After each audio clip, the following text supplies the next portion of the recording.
같이. 오늘 두 지문은 둘 다 꽤 괜찮아. 문제 내기. 저번에 내가 좀 쉽다는 지문은 너희 학교에서 문제 내기도 좀 그런데 이런 거는 좀 괜찮지. 일단 1단락부터 같이 보자. 마킹만 같이 하면서. 자, 회화는 사진과 달리 동일한 작품이 존재할 수 없다는 점에서 작품의 유일성이 중시되며 이 때문에 유명 작품의 경우 위조품이 만들어지는 경우가 많다 적혀있지? 이제 비교효격 나왔으니까 체크부터 하고 넘어갈게 얘들아. 바로바로. 회화는 사진과 다르게 회화의 특징이야. 작품의 유일성이 중시되기 때문에 위조품이 만들어지는 경우가 많다라는 거야. 당연한 말이지. 사진은 한 번 찍고 필름 계속 인화하면 되잖아. 위조품일 필요가 없는데 회화는 한 번 그리고 나면 그 작품이 유일한 거지. 이런 생각하는 사람도 있어. 똑같이 사과를 그린 다음에 그 사람이 또 똑같은 사과를 그리면은 동일한 게 아니냐 하는데 회화에서는 한 번 그리고 그 다음번에 또 그리더라도 두 개에는 무조건 차이가 있을 수밖에 없지. 시간도 다르고 그치? 그래서 이제 위조품이 만들어지는 경우가 많다고. 왜? 유일성이 있으니까. 됐지? 그럼 다른 말로 위에 요런 거 갖다가 이제 희소성이라고 시험에 내더라도 상관없다 얘들아. 원래 희소성이 있는 게 가격이 비싼 거고 그렇기 때문에 위조품이 만들어지는 경우가 많지. 그리고 위조품 때문에 수집가, 큐레이터, 예술사가들은 특정 작품이 진짜인지 아닌지 판가름해야 하는 문제에 직면하게 된다고. 짝퉁 구별하기 위해서. 유명 화가가 그린 진품 그리고 누군가 그것을 복제한 작품이 나란히 있다고 해보자. 그래서 위조품과 진품이 있을 때 두 그림 사이의 차이가 분명히 드러난다면 진품의 예술적 가치가 뛰어나다고 평가할 것이고 위조품이 예술적 가치가 없다라고 말할 것이다 적혀있지. 그래서 갈로칠게 이 경우 있지. 이게 분명히 드러나는 거는 뭐다? 논의에서 제외하겠다는 거야. 확실히 드러나면 굳이 논쟁을 벌일 필요가 없지. 근데 역점 나오면서 진짜 문제 상황은 이거지. 전문가조차도 진품과 위조품을 구분하기 어려운 경우에는 두 작품의 예술적인 가치에 대해 어떻게 평가할까 해서 밑줄 쭉 칠게 해서 Q 해서 질문을 던졌지. 그래서 미술계에서는 이 질문에 대한 상반된 주장이 공존한다 적혀있지. 어차피 지금 이 지문의 글 전개 방식을 마지막 줄을 보니까 하나의 Q에 대해서 A1, A2가 있으면 얘들들이 대비하는 글로 하면 되겠지. 그래서 우리가 이제 내가 빠뜨린 게 있었는데 그 글 전개 방식도 다 적으면서 넘어갈 거야. 그래서 여기서의 글 전개 방식은 저기에서 첫 번째 이게 지금 그리심 대조의 방식으로 글 전개하겠다는 거고. 왜? 대조의 방식 전개하겠다는 거고. 그리고 1단락에서 쓴 거는 예시 썼지. 예시는 요 부분에 있었어. 나란히 있다고 해보자 이거 가정하는 거. 예시 또는 뭐 가정이라 적어도 되고 요 방식으로 1단락 지금 전개하는 중이야. 그리고 내가 이제 질문 던지는 형식이라고 할 수 있는데 이 글을 갖다가 그냥 뭐 자문자답을 해도 되고 질문의 형식으로 1단락 마무리했다 있지. 그러면 문학이랑 똑같이 이렇게 질문 던지면 효과가 뭐냐 물었을 때 그냥 독자의 흥미 유발이라 하면 웬만하면 다 맞아 그냥. 됐지? 그래서 질문을 통해 흥미 유발해주고 글 시작한다. 우리 차이점만 보면 되잖아, 그치? 차이점만. 넘어가 볼게. 자, 먼저 진품과 위조품의 예술적 가치가 다를 수밖에 없다는 주장 해서 이게 첫 번째 A1이겠지 이게. 첫 번째 이제 측에서는 자, 이 주장을 제시한 이들은 작품의 예술적 가치를 판단할 때 작가가 성취한 독창성을 중시한다니까 밑줄 쳐라. 이게 가장 중요한 요소야. 독창성. 유명 작가의 작품과 구분될 수 없을 정도로 정교하게 모사한 위조품의 경우 진품의 작가가 성취한 독창성을 지니고 있지 않으므로 예술적 가치가 아예 없다고 해버리지. 그러니까 다시 말하면 위조품은 아예 가치가 없는 거야. 얘들한테는 조금의 가치도 없는 거야. 그래서 무로라는 접속사 사이에 두고 독창성을 지니고 있지 않으므로 가치가 없다고. 위조품의 경우.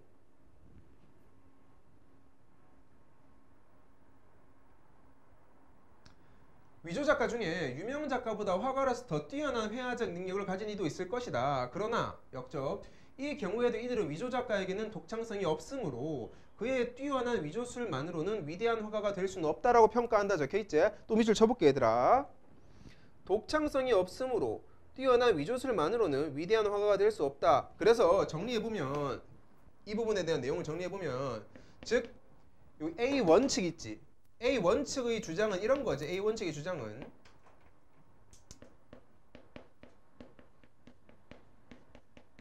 독창성이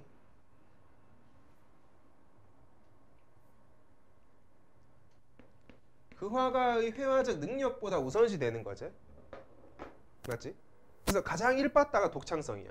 아무리 지가 그림을 잘 그리고 실제 진품 작가보다 더 뛰어난 그림 기술이 있다 한들 걔는 가치가 없는 거지 그냥. 그래서 이들은 유명 작가의 양식을 모방하여 창작한 작품이 다시 말하면 그냥 위조품이야. 유명 작가의 작품보다 완성도가 더 높은 경우에도 위조 작가가 자신만의 양식을 창조하지 않고 남의 양식을 베꼈으므로 진품의 예술적 가치를 뛰어넘지 못한다고 주장하는 것이다. 예술적 가치 판단에서 보이지 밑줄 쭉 쳐라 여기.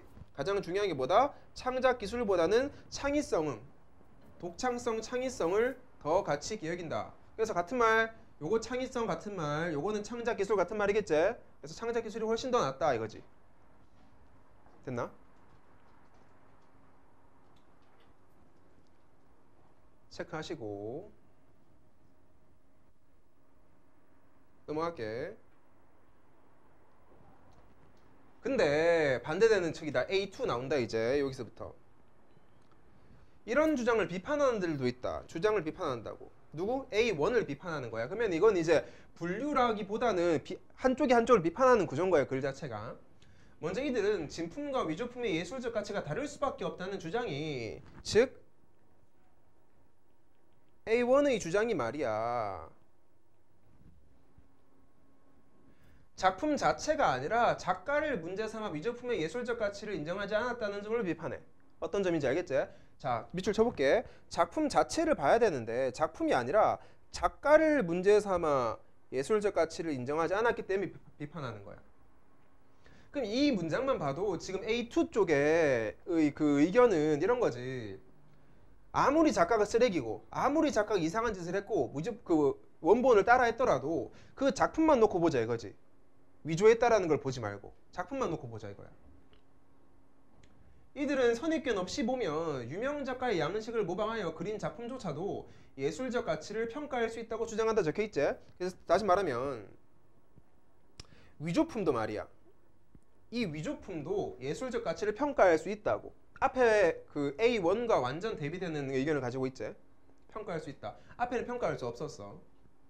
자, 작품이 이룬 예술적 성취, 즉 작품 자체가 지닌 예술적 완성도만을 작품의 가치로 평가해야 한다. 한 번 더 즉이라는 걸로 나오고 정리해 주제.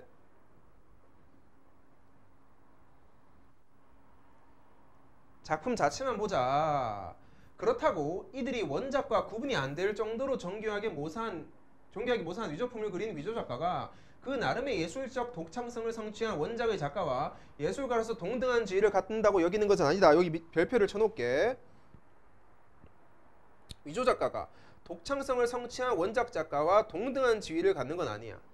왜 그러냐면 얘들아, 이 글을 볼 때 반드시 두 개를 분류해서 봐야 되는데 작가가 작가랑 동등한 지위가 아니라고. 단지 뭐가? 작품과 작품은 동등한 지위인데 작가와 작가는 동등한 지위가 아니라는 거야. 작가는 얘들도 인정을 해. 그 원본의 작가가 독창성이 있고 위조 작가는 독창성이 없으니까 얘가 더 뛰어난 작가는 맞아. 하지만 얘가 더 뛰어난 작품이냐 물으면 그건 또 아닌 거야. 작품은 똑같은 거지 그냥. 완전 똑같다면 두 작품이 됐지. 다만 보이지? 작품의 작가가 누구인지 상관없이 진품이든 위조품이든 작품 자체만으로 예술적 가치를 판단해야 하는 것일 뿐이지 작가는 다르다고 인정을 한다. 독창성의 존재도 인정을 해. 이해됐지? 얘가들이 독창성을 부정하는 건 아니다. 작품의 완성도가 높은 위조품이 그렇지 않은 원본보다 예술적 가치가 더 높을 수도 있음을 인정하는 것이다. 왜? 위조품 작가가 훨씬 더 뛰어난 기술로 그림을 잘 그렸다면 그게 더 좋은 작품이라고. 원본보다. 이들은 진품을 위조품보다 더 높이 평가하는 이유가 자, 진품을 위조품보다 더 높이 평가하는 이유에 관해서 설명한다. 다시 말하면 뭐다? A1 측이 주장하는 이유가 말이야. 이유가 세 가지가 나와. 예술 작품이 유일본이어야지 더 높은 값을 받을 수 있기 때문이다. 맞지? 돈 때문에 그렇다. 또 유일본을 즐겨 소장하는 예술품 수집가의 허세로 인한 것일 수도 있고 유명 작가가 직접 예술적 노력을 기울여 창작한 작품이어야 골동품으로서 매력이 있다고 얘기하기 때문이라고 생각한다. 그래서 요 세 가지 이유 때문에 너희가 그런 주장을 피는 게 아니냐고 비판을 하는 거지. 그래서 마지막에 뭐라 그래? 그리하여 이들 누구 A2 쪽은 말이야. 가격, 허세, 골동품으로서의 매력은 예술적 가치와는 관련이 없는 거다. 너희의 관련도 없는 거랑 그렇게 연결시켜서 작품을 평가하냐. 예술적 가치는 이 세 개랑 별개의 것이다 라고 하는 거야. 그래서 그것은 뭐다? 예술적 가치와는 다른 희귀성, 경쟁심 등의 문제일 뿐이다. 됐지? 그러면 이런 거겠지. 유일본이었을 때 원본이 희귀성이 있고 맞지? 원본이 훨씬 더 경쟁력이 있겠지만은 그거는 예술적 가치를 평가하는 데서는 배제시켜야 되는 거야. 됐나? 그러면 여기서 내가 적지는 않는데 한번 그 다른 말로 한번 생각을 해보고 가자 얘들아. 그 어떤 작품을 평가할 때 내적인 가치로만 평가하냐 외적인 가치로도 평가하냐 했을 때 A1 쪽은 내적으로 평가하는 거야 외적으로 평가하는 거야? 아니지. A1 쪽이 어떻게 평가하는 거야? 작품만 가지고 보는 게 아니지. 작가 보고 고르는 거잖아 지금. 작가가 진짜 독창성이 있냐 없냐잖아. 그러면 작품 이외의 걸 가지고 그 작품을 평가했으니까 외적 가치를 끌어오는 거고 A2 쪽은 작가 필요 없고 맞지? 가격 필요 없고 무조건 그 작품 자체만 보니까 얘가 진짜 찐 그 작품의 내적 가치로만 보는 거지. 이해됐지? 그렇게 이해하면 된다. 넘어갈게. 그 다음 그래서 진품과 위조품의 예술적 가치에 대한 상반된 주장을 하는 이들은 작가의 도덕성을 위조품에 대한 가치의 판단 근거로 삼을 수 있는지에 관해서도 충돌한다. 이번에는 뭐다? 작가의 도덕성을 가지고 말해보겠대. 작가의 도덕성을 가지고. 만일 어떤 사람이 정직하지 않은 수단을 통해서 부자가 되었다면 우리는 이에 대해 문제가 있다고 인식한다 해서 여기서부터 요까지 있지.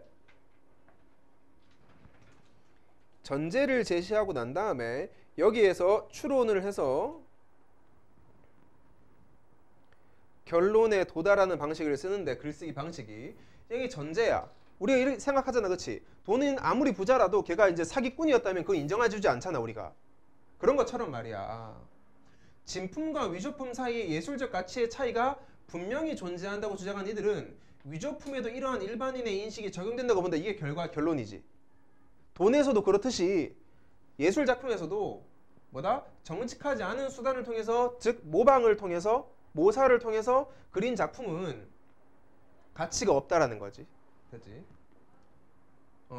여기서 시험 문제 하나가 여기에 밑줄을 칠 것 같아. 너가 학교에서 일반인의 인식 있지. 이해됐나? 여기 일반인의 인식은 누구의 인식이다? A1 측의 인식이야. A1 측. 과정도 좋아야 된다 이거야 지금. 좋은 작품이 되려면 작가도 도덕적이어야 된다 이거야 이 측이. 즉 접속사 정리해줄게. 위조품은 그 출처에 대해서 감상자를 속이려는 의도를 포함하고 있기 때문에 예술적 가치가 없다고 여기는 것이다 적혀있지. 다시 말하면 정직성과 도덕성이 없기 때문에 말이야. 정직성과 도덕성이 없기 때문에 예술적 가치가 없다고. 누구의 정직성? 작가의 정직성 말이야. 작가의 도덕성이 없으니까 가치가 없다. 앞에 문장과 앞에 단락과 비슷한 말을 계속 하는 거야 그냥. 반면에 역점 나오고 진품과 위조품 사이의 예술적 가치의 차이가 반드시 존재하는 것만은 아니라고 주장한 이들이 있지. 작품 제작의 정직성에 결여되었다는 점이 작품 감상에 영향을 끼치는 이유가 될 수 없다. 정직성이 결여되었다고 해서 이거 이유가 될 수 없다 이거지. 왜? 얘들은 아까 말했듯이 작품만 보자 이거니까 아무리 뭐 정직성 없으면 뭐야. 잘 그리면 됐지. 작품의 속임수를 포함하여 그 속임수를 의도한 작가가 도덕적으로 비난받더라도 작품의 예술적 가치는 훼손하지 못한다는 거야. 작가는 비판할지언정. 그리고 한 문장만 다시 볼게. 한 문장. 여기 보이지? 진품과 위조품 사이의 예술적 가치의 차이가 반드시 존재하는 것만은 아니라고 있지. 이게 어떤 걸 포함하고 있냐면 지금 A2 쪽의 전제는 뭐냐면 아까 1단락에 있었어. 적어도 위조품이 진품이랑 똑같아야 돼. 차이가 안 느껴질 정도로. 만약에 A2 쪽에서도 말이야 진품이 더 잘 그렸고 위조품이 차이가 날 정도로 못 그렸다면은 당연히 진품이 더 가치가 있는 거지. 단지 차이가 안 나는 경우만 그렇기 때문에 이렇게 서술을 한 거야. 차이가 존재할 수도 있고 존재하지 않을 수도 있는 거야. 차이가 존재한다면은 위조품이 뒤지게 못 그렸으면, 차이가 존재하지 않는다면 위조품 이꼴 진품이면 이 말이야. 그래서 적을 사람 여기 잠깐 적어놔라 얘들아. 요 문장이 좀 헷갈릴 수 있잖아. 그래서 내용 문제로 헷갈리게 낼까봐 그래. 어쨌든 그 작품의 그 뭐냐, 아까 1단에 무슨 어떤 단어 썼지? 그 예술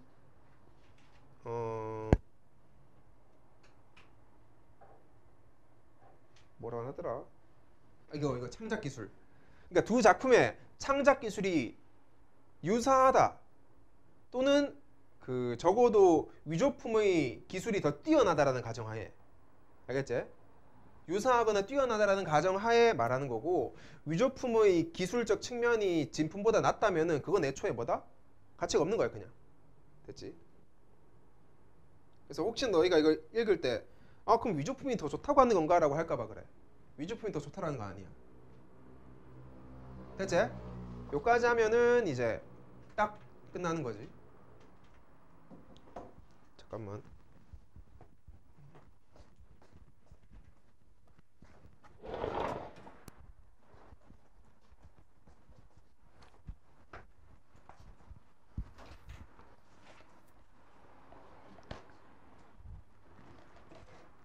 자, 같이 문제 보자. 문제. 정리할 때 내가 한번 정리해 줄게. 자, 윗글의 내용을 반영하여 토론을 한다고 했을 때 내용으로 적절하지 않은 것 하고 있지. 그래서 여기에서도 똑같은 문제를 안 내고 다르게 낼 거니까 이 지문을 갖다가 좀 분석을 해보자. 본문과 연관시켜서. 사회자가 진품, 위조품, 예술적 가치는 다를 수밖에 없다라는 논제로 토론을 하려고 한다. 먼저 찬성 측 입론에 달라 보이지 이거. 그럼 우리는 이 찬성 측은 다시 말하면 우리 본문에서는 A1으로 했었던 애들이야. A1. 찬성 뭐라 그러냐? 나는 진품과 위조품의 예술적 가치의 차이가 존재한다고 생각한다. 진품 작가는 작품에는 작가 나름의 창의성이 있으므로 예술적 가치를 지니고 있다. 이거죠. 얘들도 뭐야? 창의성 말하자. 독창성. 그런데 위조품에는 이런 창의성이 배제되어 있으므로 가치가 없다. 뿐만 아니라 예술적 가치를 판단할 때는 도덕성이 중거가 될 수 있다. 보이지? 도덕성이 중거가 될 수 있다. 작가의 도덕성도 예술적 가치 판단에 포함이 된다. 위조품 제작은 감상자를 속이려 이득을 얻는 데 목적이기 때문에 예술적 가치가 없다. 보이지? 근데 여기는 문제된 게 한 개도 없지. 다 진짜 A1 쪽 주장이 맞지? 다 괜찮아. 근데 이제 이번 반대측 일문 봐봐. 작품의 예술적 가치는 창작자가 누구인지가 아니라 작품 자체가 지닌 예술적 완성도 측면으로만 판단해라. 이게 A2 쪽 주장 맞아. 근데 그 밑에 문장이 문제야 지금. 진품과 위조품의 가치를 선입견 없이 평가해야 하므로 다 괜찮아, 그치? 괜찮아. 진품과 구분되지 않을 정도의 정교한 위조품을 그릴 수 있는 작가는 다 괜찮아. 예술적 성취를 거둔 예술가로서도 괜찮아. 여기까지 문제 없어. 근데 이 뒤가 문제야. 진품의 작가와 동등하게 아니야. 즉 뭐랑 동등하게? 진품과 가품을 동등하게 대우하라는 거야. 작가랑 동등한 게 아니라 아까 했었잖아. 진품 작가와 모조품 작가는 차이가 있다 했었지. 진품 작가가 더 위대하다고는 인정을 했어 얘들도. 그럼 이거 뭘로 바꾸면 돼? 아까 내가 말했듯이 예술가로서 진품과 또는 뭐 모조품 있지. 의 가치는 동일하다 하면 맞아. 진품과 모조품의 가치가 동일하다 하면 맞는데 작가를 동등하게 대우하는 것도 아닌 거지. 그래서 이것도 뒤에도 근거는 잘 제시했지. 그래서 여기까지가 1번 문제. 문제 내면 쉽겠지 이거? 안 어렵지? 그 다음 그 기획의 입장에서 보기에 멋이게 평가하래. 그래서 여기도 마찬가지 밑줄 쳐볼게. 20세기 초 활동한 판 메이헤런이라는 애는 페르메이르의 양식을 모방한 그림을 그렸고, 모방했지? 그럼 얘는 이제 위조품 작가인 거야 이제. 이거 원본이고, 그림들은 페르메이르의 작품으로 판매됐다. 얘 이름으로 판매됐어. 하지만 판매된 작품들이 얘가 그린 작품이 아니라는 사실이 발각되어 재판을 받았다. 그런데 판 메이헤른의 작품 중 엠마오에서의 저녁 식사만큼은 그 이 사람의 창작 양식을 잘 구현해서 예술적 완성도가 높다. 이게 전제가 돼야 되지 무조건. 높았으므로 관람자들뿐만 아니라 많은 화가들조차도 그 작품이 모방작임을 믿지 않으려 했어. 너무 똑같으니까. 그래서 밑에 뭐라 그래? 그래서 재판관은 판 메이헤른에게 직접 모방장을 그리는 시험을 보이도록 하여 엠마오에서의 저녁 식사가 모방장임을 입증을 까지 했어. 요 상태야. 그래서 1번 보면 원작자의 작품 자체를 모사하지 않았고 양식만을 모방한 것까지 맞지? 근데 예술적 가치가 있다라고 하고 있는데, 자, 우리가 보시면 기억의 입장이, 얘들아, 우리가 그 지문에서 봤을 때 A2의 입장이라 생각하면 돼, 얘들아. A2의 입장을 말하는 건데, 마치 이걸 맞는 것처럼 느낄 수가 있어. 근데 여기서 그 초점 맞춰야 될 게, 예술적 가치가 있냐 없냐의 기준은 뭐라 그래서 무조건 A2에서 어떤 게 기준이야? 대답해봐라, 얘들아. A2가 예술적 가치가 있다 없다를 판단하는 기준은 딱 한 개밖에 없잖아. 작품 자체 또는 기술적 측면이지. 그것만 보는데 얘는 지금 뭐라 그래? 작품 자체를 모사했냐 양식만을 모방했냐 기준이지. 이거는 예술적 가치 판단의 기준에 포함되지 않았어, 이 글에서. 그래서 이 기준 자체가 틀렸기 때문에 지금 1번이 틀렸다는 말이야. 됐지? 어찌됐든 A2 입장에서는 결론은 맞아야 돼, 맞지? 예술적 가치가 있다고 판단을 할 건데 이 기준이 틀렸고, 2번 판매일은 도덕적으로 비난받아 마땅하지만 괜찮고 당대인의 반응으로 볼 때 작품의 가치만큼 인정해야 돼. 딱 맞지 이게 지금? 그래서 동그라미 해서 XO가 답이다. 오케이? 됐고, 이제 정리를 해봅시다. 정리해볼게. 1단락부터 1단락은 일단 회화에 대해서 언급을 하지. 회화와 사진의 차이점에 대해서 언급을 했었어. 뭐가 다르냐 했을 때, 회화는 유일성이 중시됐었어. 왠지 알지? 회화는 유일성이 중시된다. 그러다 보니까 이것 때문에 문제가 발생하지. 어떤 문제냐면은 이 위조품에 관한 문제가 발생을 하게 되겠지. 똑같이 그리는 애들이 있어서. 됐나? 그래서 유일성이라는 요 속성은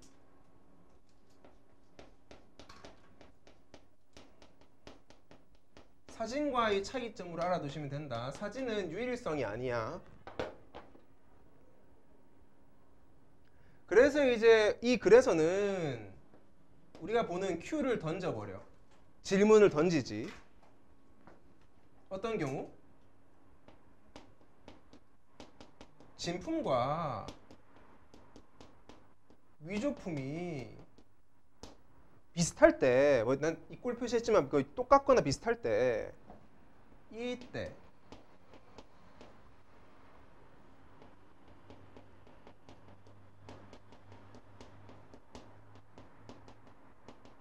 예술적 가치 평가를 어떻게 할 것인가에 관한 게 이제 이 글의 핵심 주제였지. 그래서 이 단락은 얘들 둘의 예술적 가치는 다르다의 주장이야. 치는 다르다. 물론 난 다르다라고 적었지만 엄밀히 따지면 진품이 더 가치가 높다 이거겠지. 그냥 진품이 가치가 높다. 자, 이유를 두 개를 든다. 진품은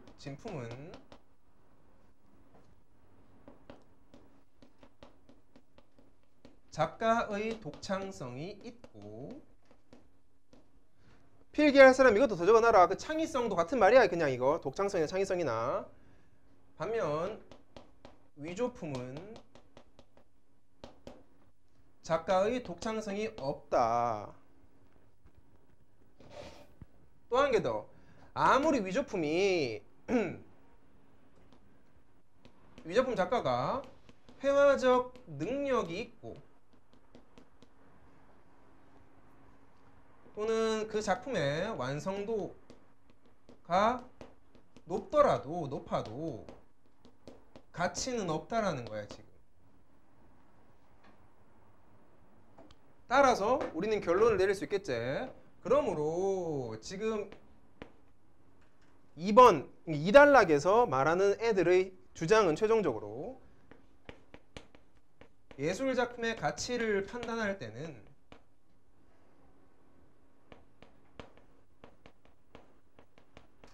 창작 기술보다는 창의성이다. 창작 기술보다는 창의성 가지고 이제 판단을 한다는 거야. 됐지?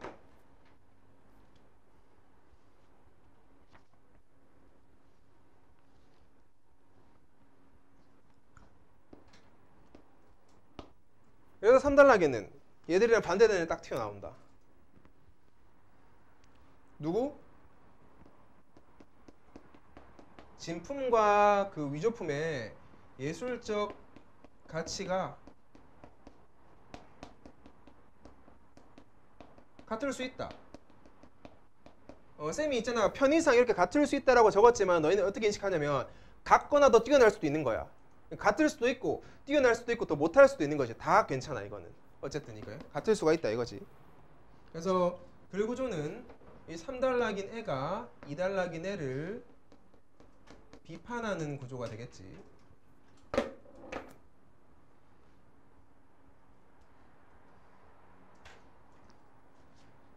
자, 같을 수 있다라는 애들이 주장하는 거는 요거를 여기 밑에 적어볼까? 1번 얘들이 말하는 거는 뭐다? 작가보다는 작품이 중요하다는 거지.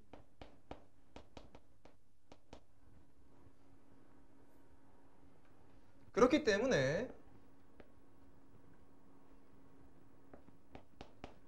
얘들은 위조품에 대한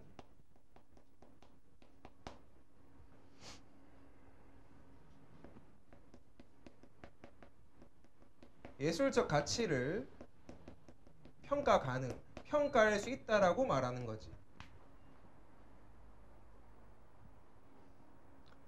근데 이제 얘들아 이렇게 보고 나면은 조금 헷갈릴 수 있는 게 그럼 얘들은 예술적 가치 평가가 불가능하다고 볼 수 있잖아 지금. 얘는 아예 불가능한 거지. 불가능하다는 게 무슨 말이냐면은 무조건 원본이 진품이 위조품보다 높은 거야. 평가할 필요도 없어 위조품은. 그냥 뭐다? 예술적 가치가 없는 거야 그냥.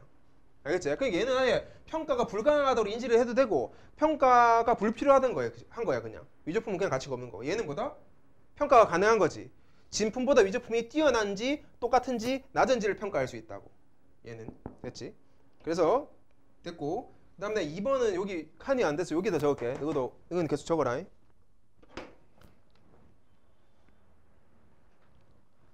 2번은 얘들은 이제 이렇게 적어볼게.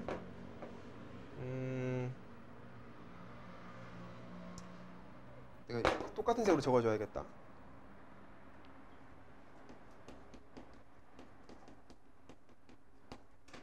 얘들은 가치 판단을 할 때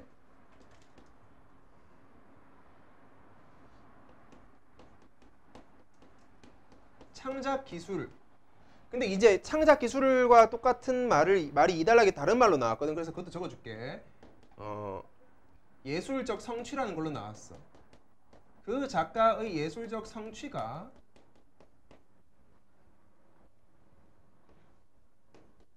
작가보다는, 즉 창의성보다는 중요한 거야 지금. 중요한 거야. 하지만 예외 사항이 한 게 있었지. 예외 사항. 그러면 그 작가의 예술가로서 지위에 관해서는 어떻게 평가하냐? 예술가로서 누가 더 높은 지위에 있냐 했을 때는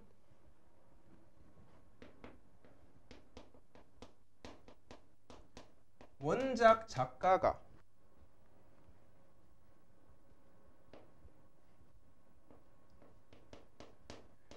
위조품 작가보다는 위대한 애인 거지. 위대한 애. 됐지? 더워. 됐지? 그리고 난 다음에 여기 이제 3단락에서 그 A2 쪽의 애들이 얘들을 비판하는 점이 3가지 있었지. 너 이렇기 때문에 진품 좋아하지라고 한 거 3가지. 그걸 적어볼게. 그래서 진품을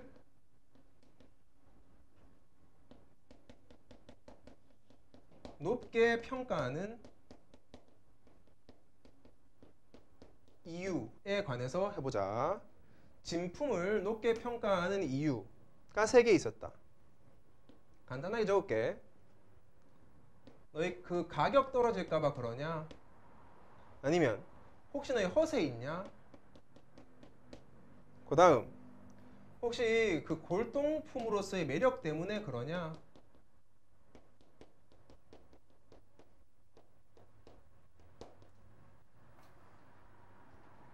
요 3가지를 꼽아준다. 그래서 뭐라 말하냐? 너희가 지금 가치 판단의 기준으로 삼고 있는 가격, 허세, 골동품으로서의 매력은 예술적 가치와 관련이 없는 것들이다 라고 하지. 단지 희귀성, 경쟁심일 뿐이다 라고 하면서 비판을 하지. 근데 리얼 팩트는 맞는 것 같긴 해. 똑같은 그림 보고 나는 똑같다고 생각했는데 그냥. 됐지? 요게 요 달러. 그 다음 거의 마지막 달러 4달러 쪽. 비슷한 주제를 떠다닌다. 작가의 도덕성이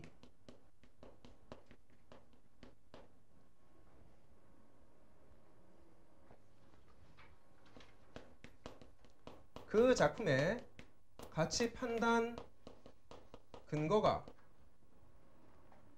될 수 있는가에 관한 주제야.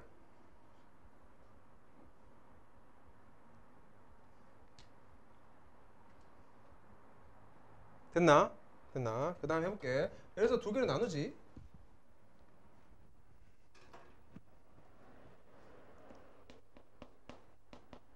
위조품의 경우 애초에 위조품은 출처에서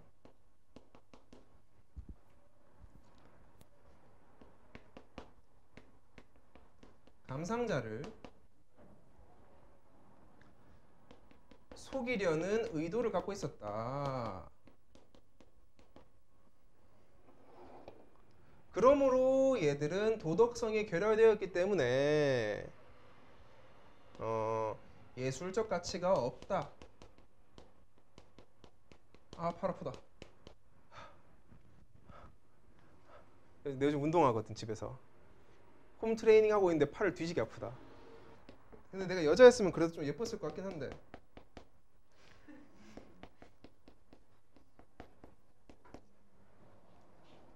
인정?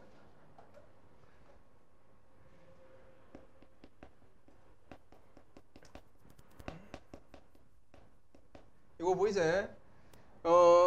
요거 내가 지금 이렇게 적어놔서 너가 헷갈릴 수 있는데 그 A1 쪽이랑 A2 쪽으로 구분해 적는 거야 내가 지금 이거. A2 쪽은 이건 인정해. 위조품이 작품 제작에 정직성 결여한 거 맞다. 정직성 없는 거 맞다. 근데 이 조건은 우리가 그 작품을 감상할 때 작품 감상과는 무관한 그런 조건이다. 따라서 얘들이 강조하는 건 뭐다? 너희 작가의 도덕성으로 작품을 판단하지 마라 하면서 끝이 난다. 여기까지. 어렵지 않지?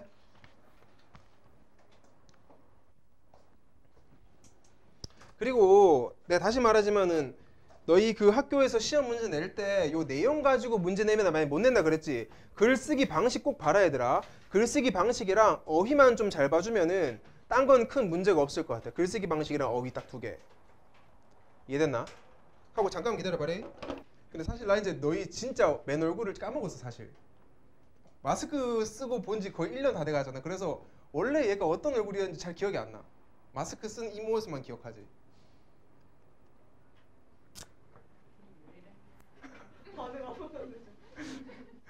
이거 읽어볼게. 1달러.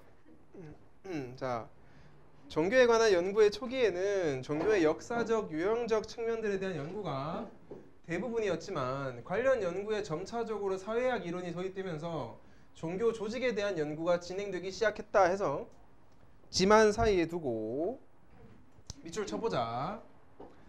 시기가 나왔으니까 시기의 세모를 쳐볼게. 갈로를 치면은 초기에는 역사적, 유형적 측면들에 대한 연구가 대부분이었어.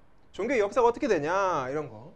근데 사회학 이론이 도입되면서 조직에 대한 연구가 진행되기 시작을 한 거지. 그래서 이 사회학 이론이 어떤 건지를 봐야 돼. 밑에 나온다. 특히 60년대랑 70년대에는 당시 사회학계를 풍미하던 파슨스의 보이제 그 기능 이론이 종교 연구에 도입되었다 적혀 있지. 그래서 중요한 애겠지. 이게 이 글의 주제이기도 해. 그래서 얘랑 이어주면 되겠지. 요렇게. 그래서 사회학 이론이라는 게 뭐냐? 그 중에 대표적인 게 이 파슨스의 기능 이론이다까지. 파슨스는 모든 사회 조직이 유지되기 위해서는 기능적 필수 요건이 충족되어야 한다고 주장했는데, 이러한 파슨스의 이론이 일종의 사회 조직인 종교 조직을 연구하는데 그대로 적용되었다 적혀있지. 그래서 파슨스는 기본적으로 이 종교 조직도 사회 조직으로 보고, 그러면 사회 조직에는 이 기능적 필수 요건이 충족되어야만 유지가 되니까 종교 조직도 마찬가지로 기능적 필수 요건이 충족되어야 한다 이거지. 됐지? 그래서 체크를 돌려 해봐라 얘들아. 기능적 필수 요건이 충족되어야 한다고 주장했는데 종교 조직 연구하는데도 그대로 적용되었다까지야. 됐지? 이거는 거야 이제. 넘어간다. 자, 파슨스는 모든 사회 조직이 유기체와 같은 사회 속에서 유지되려면 적응, 목표 달성, 통합, 잠재성의 4가지 기능적 필수 요건이 충족되어야 한다고 주장했다. 적혀있지? 갈로 쳐볼게. 적응부터 해서 잠재성의 4가지 요건이 충족이 되어야지만 유지가 된다 이거지. 여기 보이지? 사회를 갖다 유기체로 보고 있지? 유기체로 보고 있고 요 조건 충족해라 해서 설명은 하나씩. 먼저 적응은 해서 동그라미 밑줄을 쭉 쳐볼게.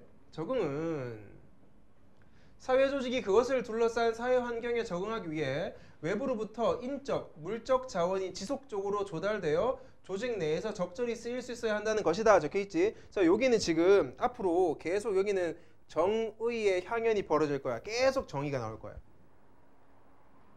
그렇지? 계속 정의인데 이 적응에 대한 정의에서 핵심 포인트는 밑에 적응하기 위해 인적, 물적 자원이 조달되어서 쓰일 수 있어야 한다 이거지. 그래서 사람도 들어와야 되고 돈도 들어와야 돼. 맞지? 요거 2개 있어야 돼. 왜 현재 왜?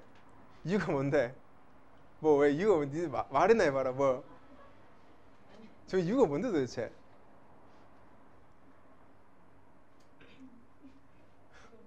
그 다음으로 목표 달성은 동그라미 쳤게. 목표 달성은 사회 조직이 조직 내에 공통 목표를 설정하고 다양한 자원을 통해 동원해 정해진 목표를 달성하는 것을 의미한다 해서 자원을 동원해 목표 달성. 그러면 얘들아, 얘들 둘을 한 번만 보고 넘어가자. 얘 목표 달성의 정의를 보시면 이것까지 이해가 되지. 당연한 건데, 설정하고 도달하는 건데 자원을 동원해서 목표 달성해야 되지. 그러니까 적어도 이 목표 달성이라는 이 기능적 요건을 충족시키려면은 적어도 이 자원이 필요할 거 아니야. 그래서 이 적응의 과정 후에 목표 달성이 있는 거지. 이 적응 없이 목표 달성을 달성하기는 힘들겠지. 자원이 없기 때문에. 그래서 이렇게 그러니까 뭐 먹고 먹히는 관계라 해야 되나? 이해됐지? 그래서 이게 충족되면, 조건이 충족되면은 요게 할 수 있고 요게 충족되면 요거 할 수 있다. 이렇게 가야 돼. 됐지? 그래서 넘어가 볼게. 또 통합은 사회 조직 내의 각 체계가 잘 통제되고 안정된 일관성을 유지해야 한다는 것을 의미한다. 그래서 체계가 통제되고 일관성 유지해야 한다. 다른 말로 적어준다. 즉 사회 조직 내 구성원들이 내적으로 형성된 제도나 질서를 깨뜨리지 마라 이거지.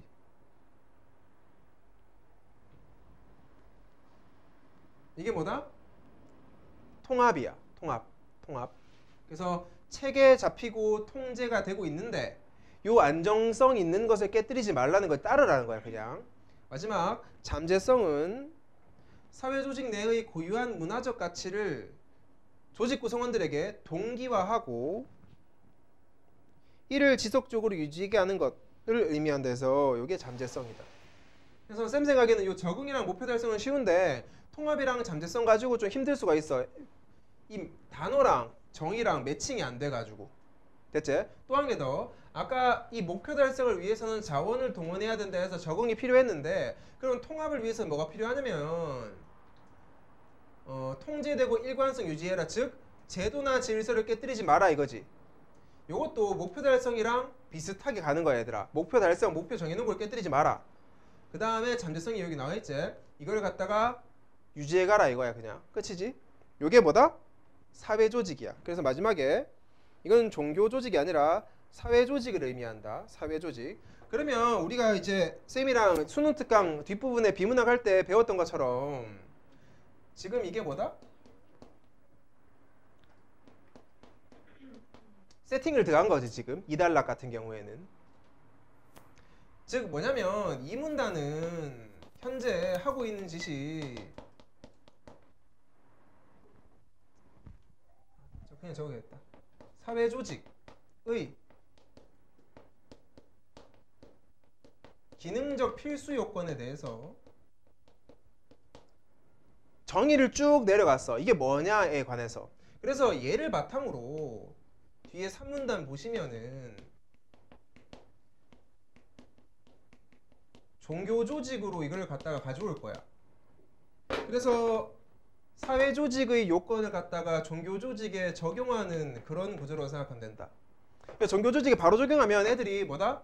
적응, 통합, 잠재성, 목표 달성을 잘 모를 거니까 사회 조직이 얘를 하면 들어준 거예요 지금. 그 다음에 얘를 갖다가 그대로 종교 조직 가져오는 거예요 지금. 됐지?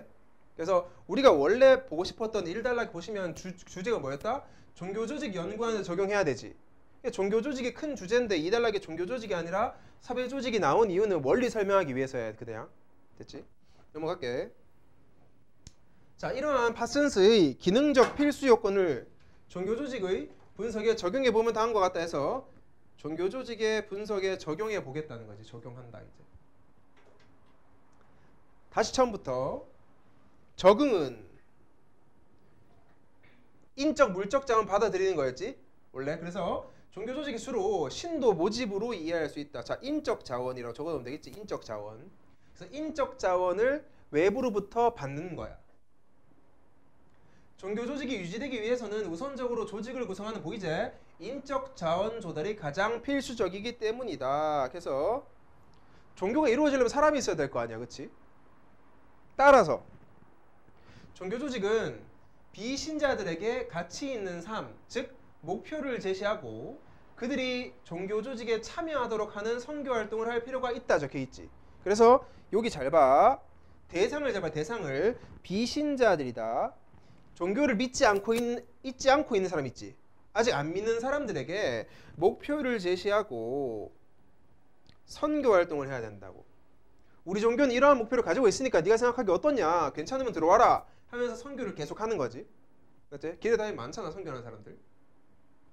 특히 현대에는 선교 활동을 위해 종교 조직에서 세속적인 문제를 해결하는 데 도움이 되는 요소를 개발하고 이와 관련한 구체적 방법을 마련하기 위해 노력하기도 한다 적혀 있지. 그래서 이게 지금 특히라고 해서 강조를 하고 있으니 우리도 강조해서 중요하게 봐야겠지. 그래서 밑줄 쳐보면 도움이 되는 요소 개발하고 구체적 방법을 마련하기 위해 노력하기도 한다 해서 하는 거야. 교회 다니는 사람 있나 혹시? 교회나 불교 아무도 없어? 내가 지금 예를 들어주고 싶은데 이게 잘 뭔지 몰라서 그래. 그 교회 같은 데서 그냥 뭐 하나님을 믿읍시다 이거 말고 너희가 그 일상생활에서 겪고 있는 뭐 사회 문제, 부부간의 문제를 해결해 주는 그런 프로그램이 있는가 해가지고 아무도 없나? 교회 다니는 사람? 그래서 아마 이건 그런 말인 것 같아. 그런 말. 세속적 문제라고 해가지고 저 돈이 없는데 돈 좀 주면 안 돼요 이런 문제가 아니라 내가 살면서 겪고 있는 거 있잖아. 아 이런 게 들면 되겠다. 근데 그 수능 그 다가오면은 불교 같은 데서 100일기도 같은 거 하는 거 아나 어머니들. 수능 잘 치라고 30일기도 100일기도 해가지고 막 108배하고 그러거든 부모님들이. 그래서 불교에서도 사찰에 딱 가면은 수능 대박을 기원합니다 적혀 있어서 그거 막 모집받아. 기도할 사람. 그리고 그 수능 당일에도 교회 가면 교회나 성당 가면은 그런 프로그램이 있어. 기도하는 프로그램이. 야, 아마 너 영원히도 가실 걸 다. 그래서 그거 얘기하는 것 같아. 그래서 꼭 종교만을 강요하는 게 아니라 우리가 살아가는데 문제가 있으면 그걸 해결하는 도움이 되는 요소 개발하고 방법도 마련하기 위해 노력한다고. 왜? 현대에는 다양화됐기 때문에.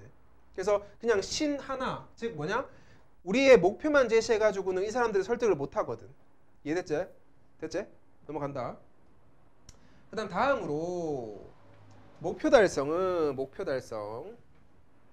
종교 조직에서 흔히 신도 교육과 훈련의 과정이래. 종교 조직은 종교적 신념과 목표를 신도들에게 강조하고 이를 실현하기 위해 교리 교육과 기도 훈련, 전도 훈련 등을 실시하고 있다. 그래서 갈로 칠게. 여기서부터 이러한 교육과 훈련을 하고 있는 거예요, 지금. 여기 밑줄 쳐라. 신념과 목표를 강조하고 실현하기 위해서 요걸 강조한다고. 그 다음 종교 조직이 오랜 시간 유지되다 보면 본래 단순했던 종교 목표가 분화되거나 추가되기도 하는데 때에 따라서는 이렇게 분화되거나 새롭게 추가된 목표가 본래의 목표와 멀어지거나 본래의 목표를 대체하는 목표 정치 현상이 일어나기도 한다 적혀있지. 그래서 여기 중요한 말이야. 별표 치고 목표 전치 현상이 일어나기도 한다. 그전에도 중요한 게 있다. 오랜 시간 유지되다 보면 목표가 분화되거나 추가되기도 하는데 이게 본래의 목표와 멀어지거나 대체하는 목표 전치 현상이야. 그래서 이거 중요한 단어다. 예컨대 계속 해볼게.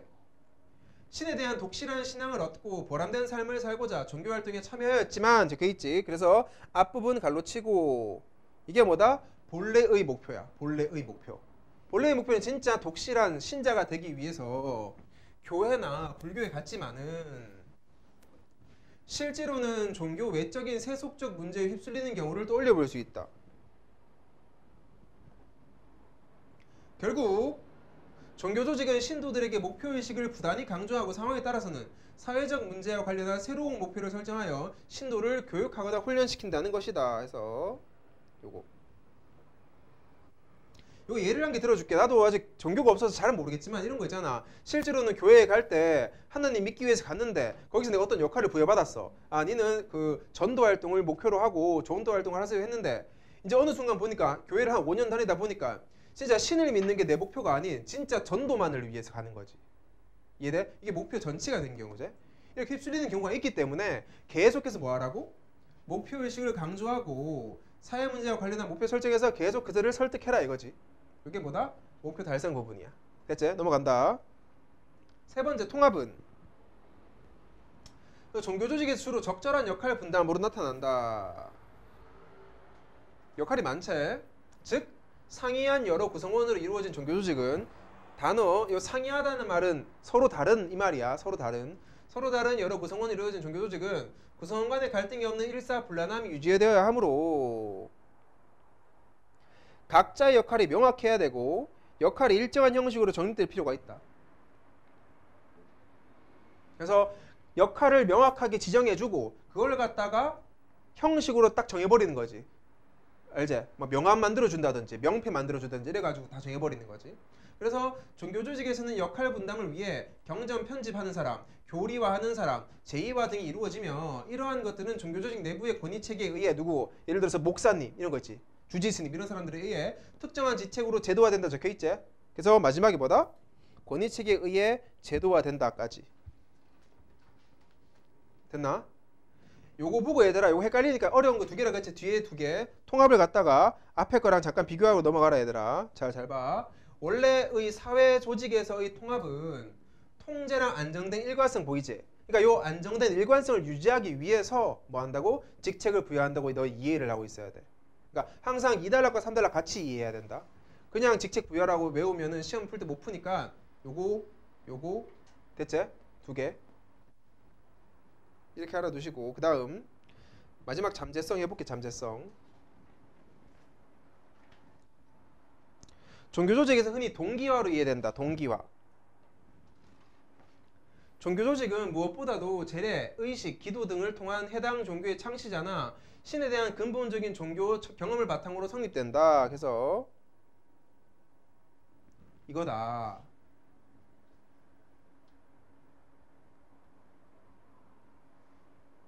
그리고 그러한 종교 경험이 새롭게 해석되거나 현실에서 다시 체험될 수 있는 기회가 지속적으로 요청된다. 그래서 새롭게 해석되거나 다시 체험될 수 있는 기회가 지속적으로 요청이 된다고.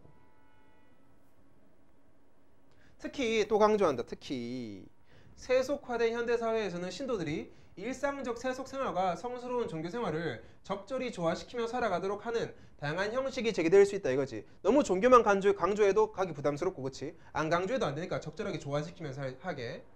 일상생활을 과감히 무시하고 영적 생활과 명상 등을 강조할 수도 있고, 세속적 일상생활 자체를 성스러움의 표현으로 해석할 수도 있다.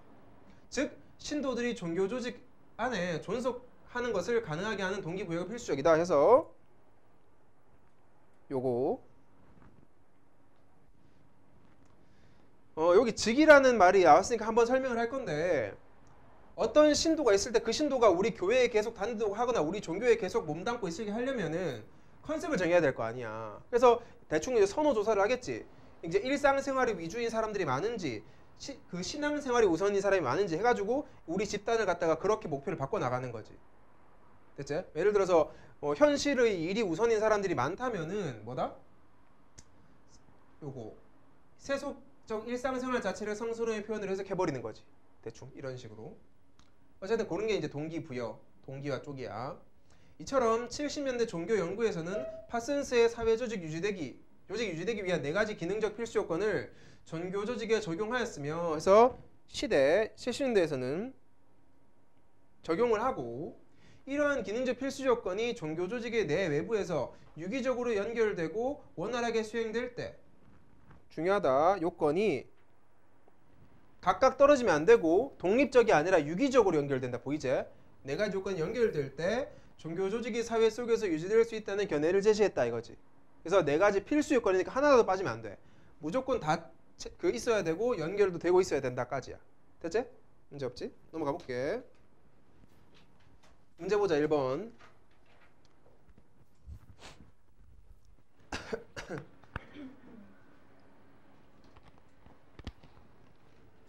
윗글에 대한 설명으로 가장 적절한 거 체크해볼게. 답이 3번이었는데 요거는 쉽고 1, 2, 4, 5를 위주로 볼 거야. 자, 파슨스의 기능이론을 적용하여 종교 조직이 유지되는 요건에 대해 설명하고 있다 해서 요게 이제 이 글의 주제였지. 맞지? 요게 이 글의 주제였지.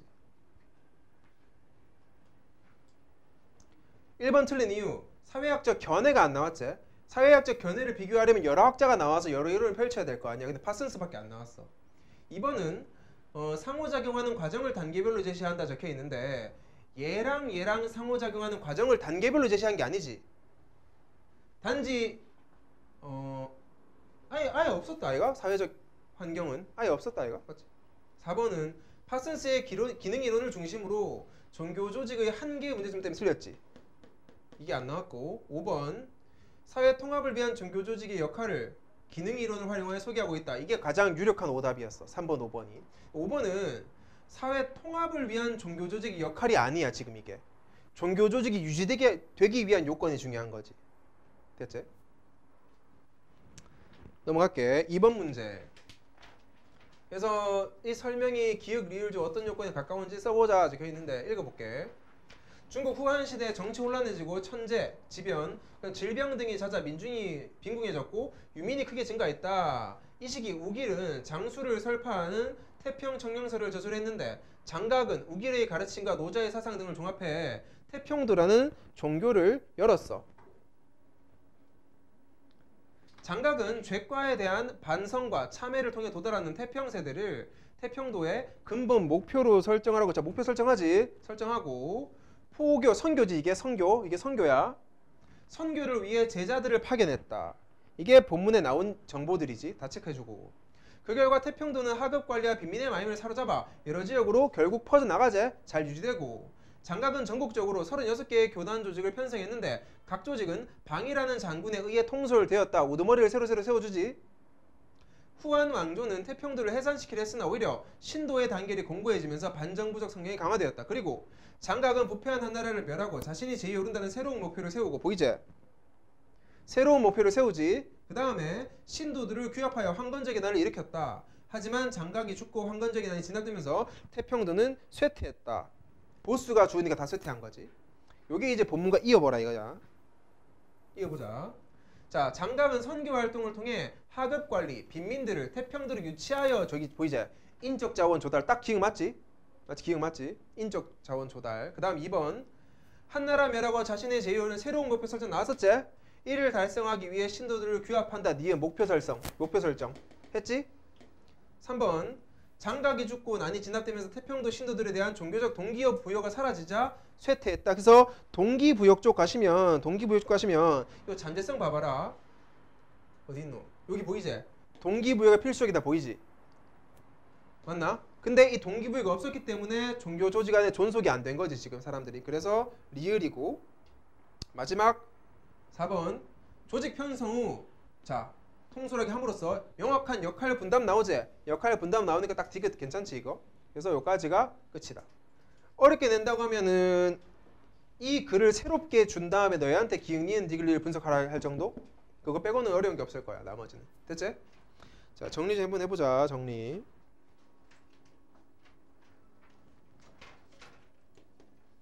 이 글의 주제인 종교 연구에서 시작을 한다. 종교 연구는 어떻게 이루어집니까? 했을 때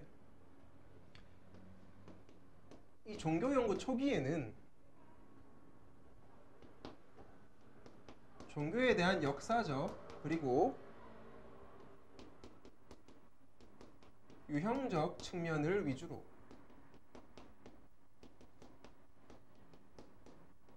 연구를 해왔다. 그런데 이러다가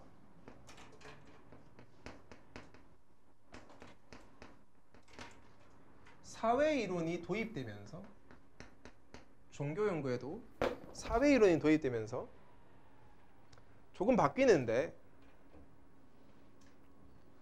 이게 바로 여기 적을게. 파슨스의 기능이론이 대표적이다. 기능이론.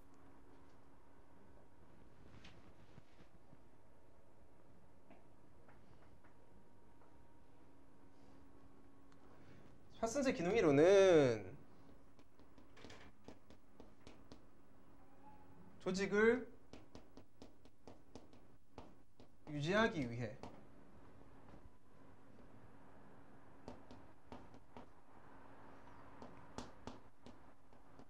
기능적 필수 요건이 필요하다.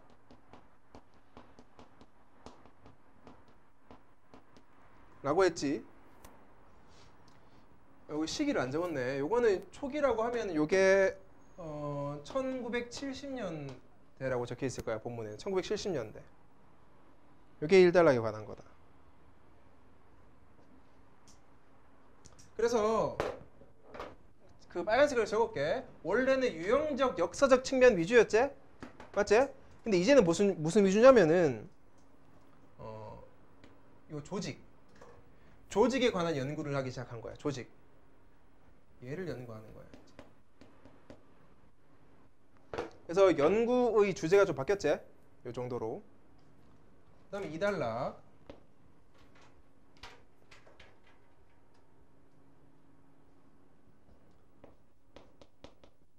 이단락은 사회 조직에 관한 거다. 그냥 단순한 사회 조직에 관해서 네 가지로 펼쳐가지고 글을 전개해 있지. 사회 조직에. 우선 적응은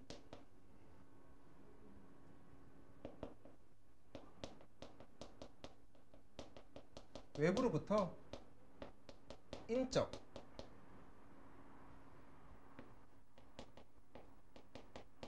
물적 자원을 조달하는 것을 의미한다. 간단하게 이렇게만 적을게. 인적 물적 자원 조달하는 거. 두 번째가 목표 달성.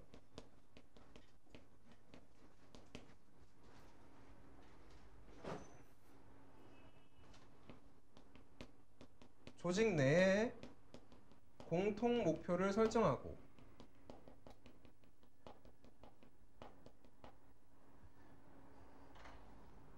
이거를 갖다가 추구하는 거를 말하지. 세 번째, 통합.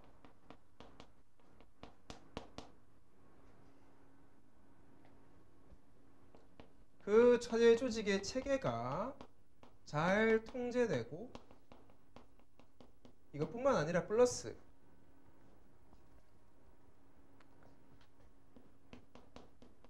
안정된 일관성을 유지해야 한다라는 거.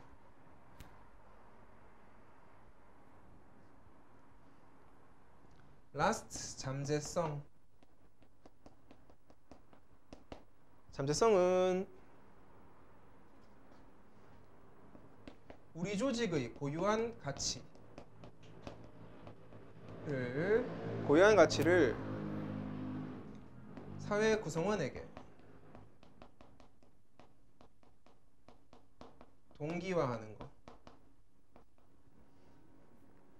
동기화도 하고 플러스 이걸 갖다가 지속적으로 유지해 나가야 된다. 가 사회 조직의 4개였어. 이달하게 설명했던 요 기능 이론을 이제는 종교 연구에 적용하는 단락이야. 그래서 쌤이 아까 말했듯이 여기 2단락의 내용과 3단락의 내용을 같이 더블로 이렇게 봐야지 공부가 된다고. 이렇게 공부할 때는. 이건 넘버링 하면서 해볼게. 1번 적응에 관해서 먼저 해볼게. 적응. 종교에서의 적응은 신도 모집이다.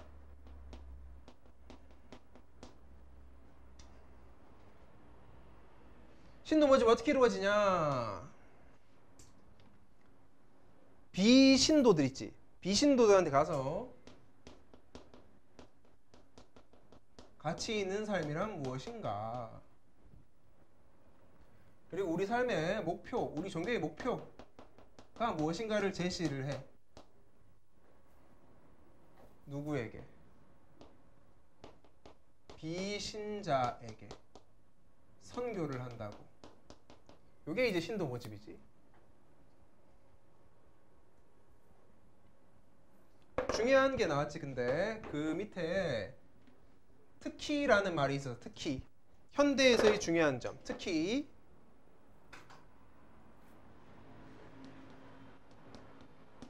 현대에는 말이야. 현대에는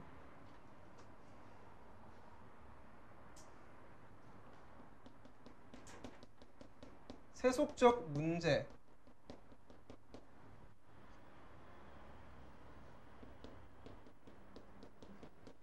해결에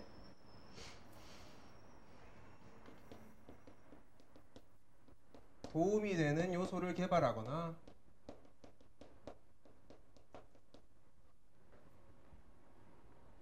이것에 관한 구체적 방안을 마련하면서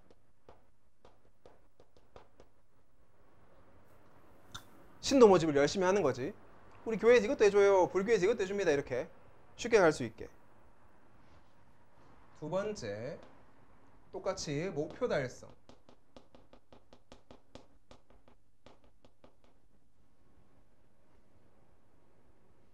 목표 달성은 딱 2개다.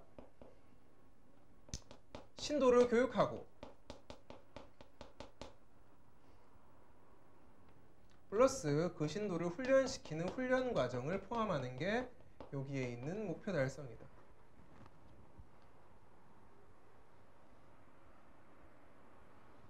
근데 여기에서도 마찬가지로 중요한 개념이 하나가 나왔는데 아까 기억나지? 그 목표 전체 현상이라고 했었지. 그 목표 전체 현상이 문제점이었고 그거의 해결책을 제시한 단락이었어. 이제 문제점과 해결. 그래서 저거 보면 이 목표 전체 현상이라고 나오는데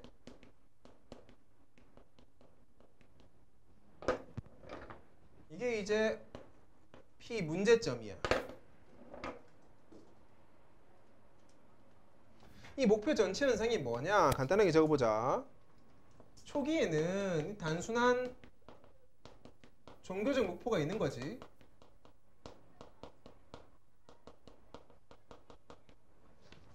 단순한 종교적 목표가 있었는데 이게 시간이 흐름에 따라 목표가 분화되거나 목표가 추가되기도 하지. 그래서 여기 이렇게 지금 분화되고 추가된 애가 본래의 목표를 상실하게 한다든지 또는 본래의 목표를 갖다가 지금 대체하는 현상이 바로 여기 있는 목표 전체 현상이야. 그래서 우리는 여기에 관한 해결책을 봤지. 그러면 이렇게 목표 전체 현상이 안 일어나려면 어떻게 해야 되냐?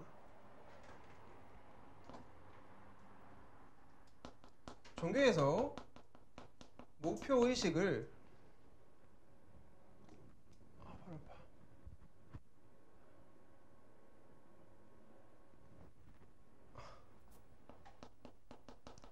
지속적으로 강조하고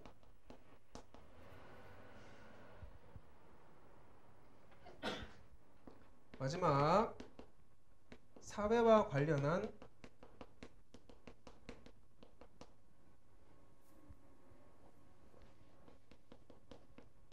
새로운 목표를 설정하는 등 이런 식으로 목표 전체 현상을 막아야 된다 이거. 됐지? 마지막 세 번째 통합의 단계. 마지막이 아니네. 그러면은 이거를 내가 이쪽에 적을게. 칸이 너무 없어서 통합 밑에 왼쪽에 적을게. 4번까지 해야 된다.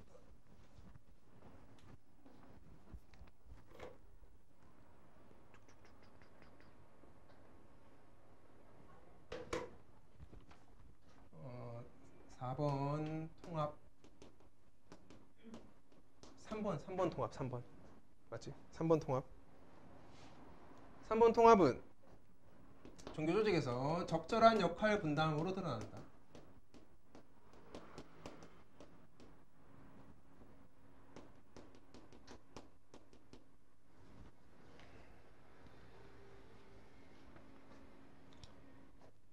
두 가지가 필요해. 일단 각자의 역할이 명확해야 되고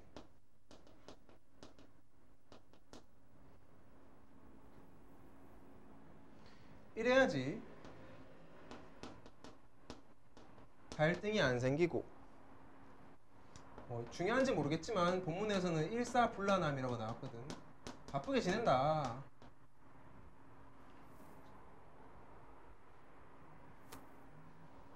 그래서 여기서 말하는 역할에 대해서 좀 적어보면 여러 가지가 나왔어. 뭐 경전 편집도 있고 교리화, 재의화 등등 이런 역할들이 있는 거야 지금. 그러면 이러한 경전 편집, 교리화, 재의화는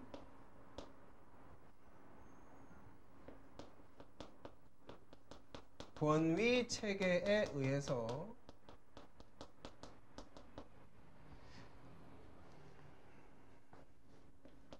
하나의 직책으로 제도화가 되는 거지. 요거지. 됐나? 라스트. 오 빡셌다. 네 번째 잠재성.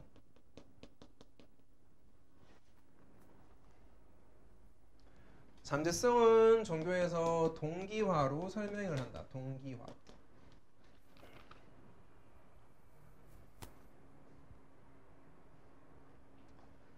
자, 여기에는 지금 요 종교 경험이라고 있는데 쌤도 이 종교가 없어서 확실히는 모른다 이게. 예시를 들기가 좀 애매해. 이 종교 경험은 요청을 받는다. 누구한테? 그 일반 신도들에게. 그래서 현실에서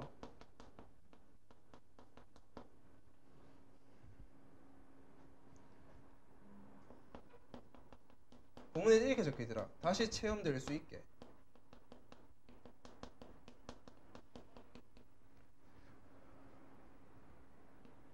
요청을 받지. 그래서 이 마지막 부분에 중요한 또 특기가 나와서 특히 현대사회에 관해서 특히 이 현대 사회에서는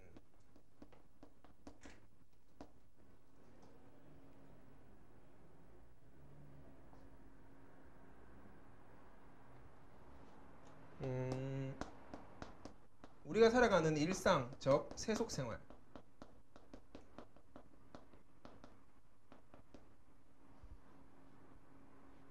그리고 이 종교 생활, 이 조화를 이루어야 되지. 물론 이제 두 가지 다 있어. 뭐 조화를 이루게 해도 되고 아니면은 신앙생활만 강조해도 된다 그랬지? 어쨌든 두 가지 형식이 있는데 이걸 위해서 생활을 위한, 이것을 위한